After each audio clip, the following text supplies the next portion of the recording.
Hola, vamos a hablar de telerehabilitación en fonoaudiología. Si bien se ha puesto este término muy de moda ahora con el COVID-19, ¿sabías que la primera telepráctica o telerehabilitación ya fue publicada en el año 1924 en una revista que se llamaba Radio News? ASHA, que es la Asociación Americana de Habla y Audición, define a la telepráctica como la aplicación de tecnologías de telecomunicaciones para la prestación de nuestros servicios profesionales en el área de habla, audición y lenguaje. Está reglamentada por esta asociación desde el año 2005. Define que no hay límites donde poder aplicarla, siempre y cuando se cumplan las reglamentaciones. ¿Dónde se puede implementar? En escuelas, en hospitales, en clínicas, en universidades, en muchos lugares. Janet Brown en el 2010 manifiesta que no es una nueva terapia, sino que es una forma distinta de brindar nuestros servicios. Existen tres tipos de telepráctica o teleterapia. La sincrónica, que es interactivo para el paciente. Los servicios se realizan con una conexión interactiva de audio y video en tiempo real para dar una experiencia similar a la que sería en los encuentros tradicionales, en forma presencial. Los servicios sincrónicos pueden conectar en forma individual o grupal y también incluyen las llamadas interconsultas entre profesionales, como por ejemplo sería entre un fonoaudiólogo y otro fonoaudiólogo, o un fonoaudiólogo con un otorrinolaringólogo, con un pediatra, con un neurólogo, o dos colegas de la misma especialidad. La asincrónica, que es almacenar y reenviar, se prepara toda la documentación, ya sean audios, videos, imágenes, y se las envía para que un profesional los vea y los interprete.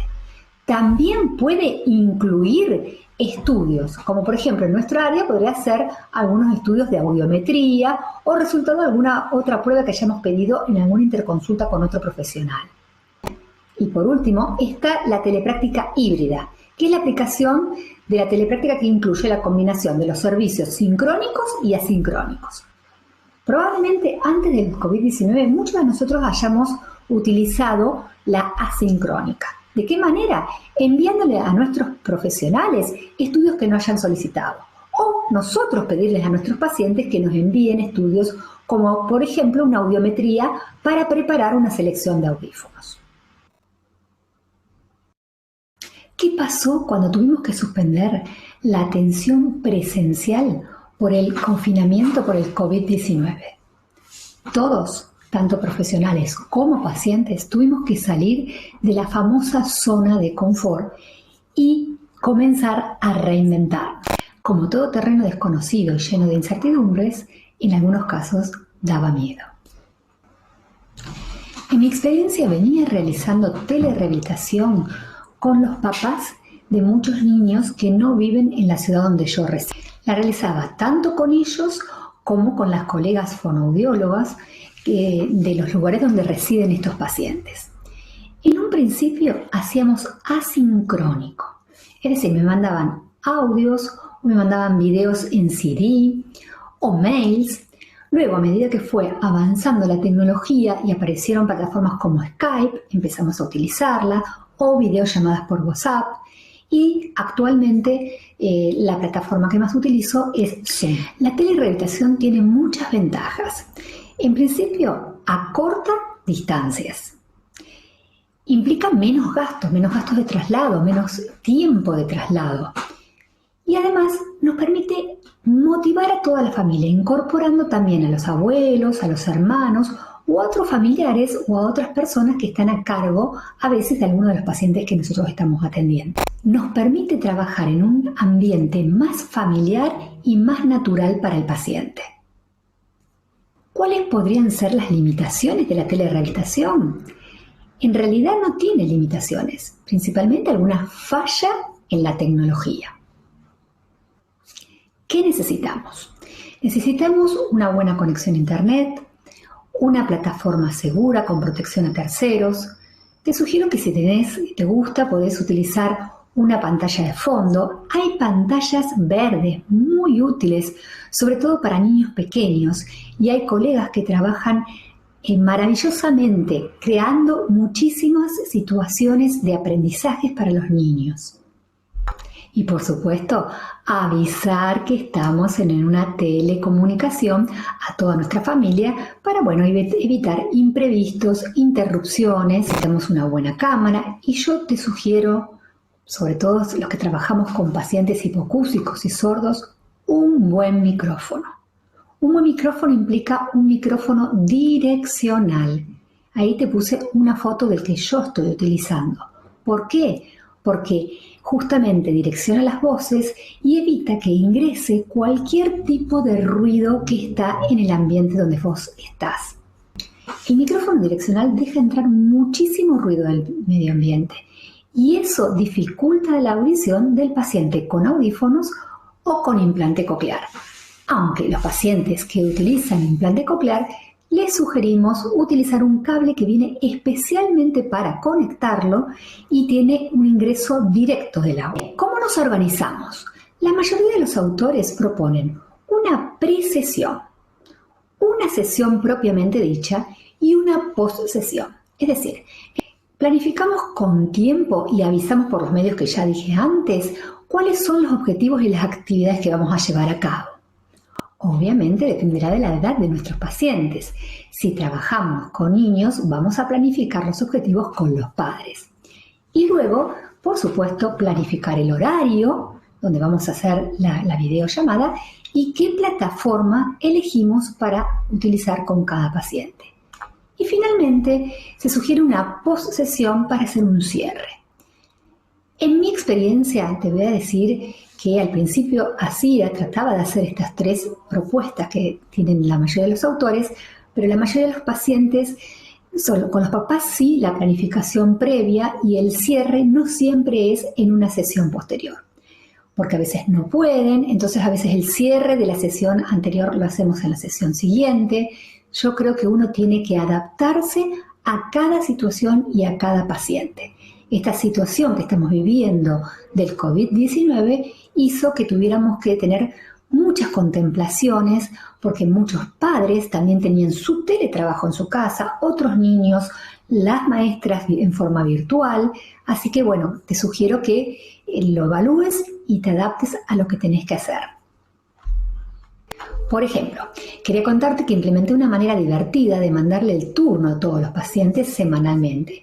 Les envío el link de conexión con unos videos que los hice con un PowerPoint. Es muy sencillo, después lo transformas en video. Entonces utilizo fotos de sus cantantes favoritos, sus actores o sus personajes en el caso de los niños y le pongo música. También me gusta tener como una canción de introducción en cada sesión. Con los niños utilizo una canción que encontré en YouTube que se llama Teenage Teen y que le agregamos un más o plus en inglés y el nombre del paciente. Entonces esa canción la van a cantar estos personajes con el nombre de nuestros pacientes. Eso les divierte y la verdad que hace que la sesión empiece con movimiento y es gratificante para todos. También te sugiero que tengas lo que llamamos videos o material de rescate. Por ejemplo, a veces los chicos se enojan, que nos ha pasado también en la parte presencial, no quieren hacer una actividad que le proponemos. Entonces es interesante tener esos materiales de rescate para volver a traerlo y a interesarlo por lo que estamos haciendo. Algunos autores proponen que los padres nos envíen a los terapeutas fotos de la casa de las distintas partes o de juguetes de los niños. Particularmente a mí no me resultó muy útil esta información. Veamos un video.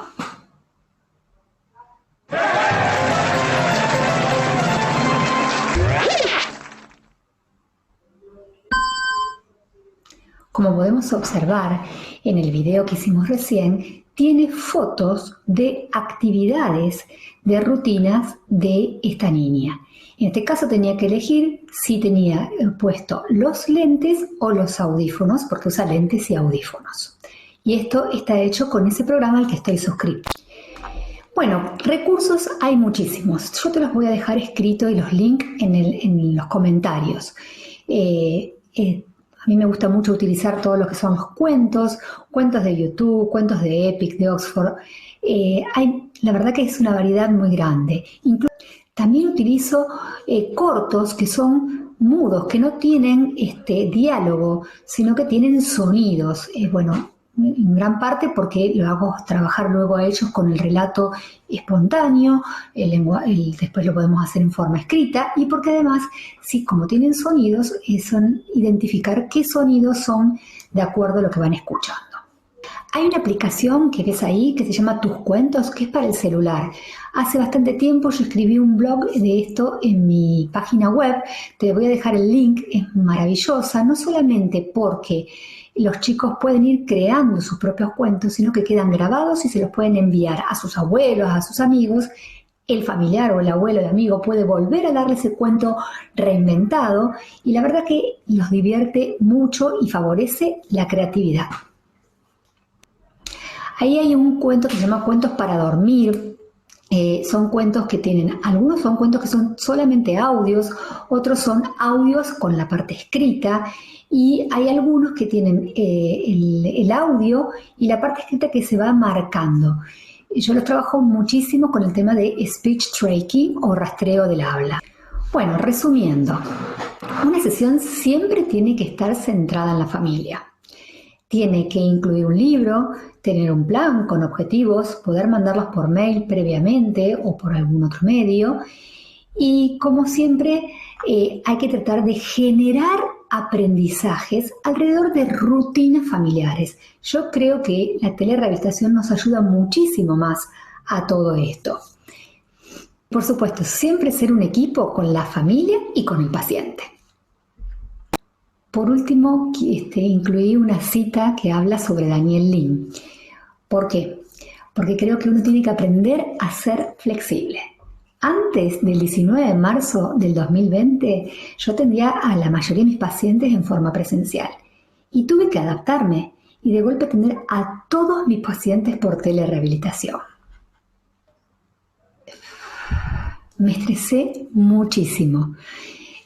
Porque cada paciente, por supuesto que es individual y tenía la individualidad en la tecnología. Bueno, afortunadamente gracias a la paciencia y ayuda de mi hijo, que bueno, por ser joven tiene mucha experiencia en la tecnología, pudimos ir solucionando cada caso en particular.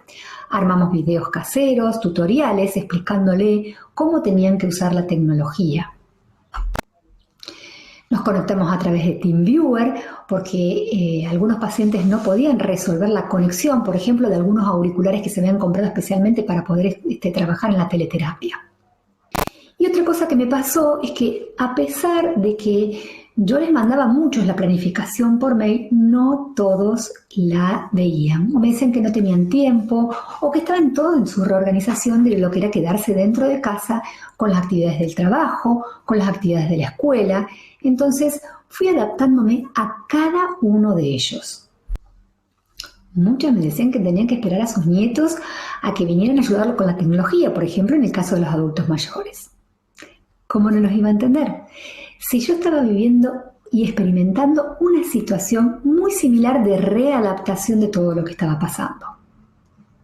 Sumado a esto, que en Argentina salió un anuncio de que el Ministerio de Salud de la Nación no iba a reconocer la telerehabilitación.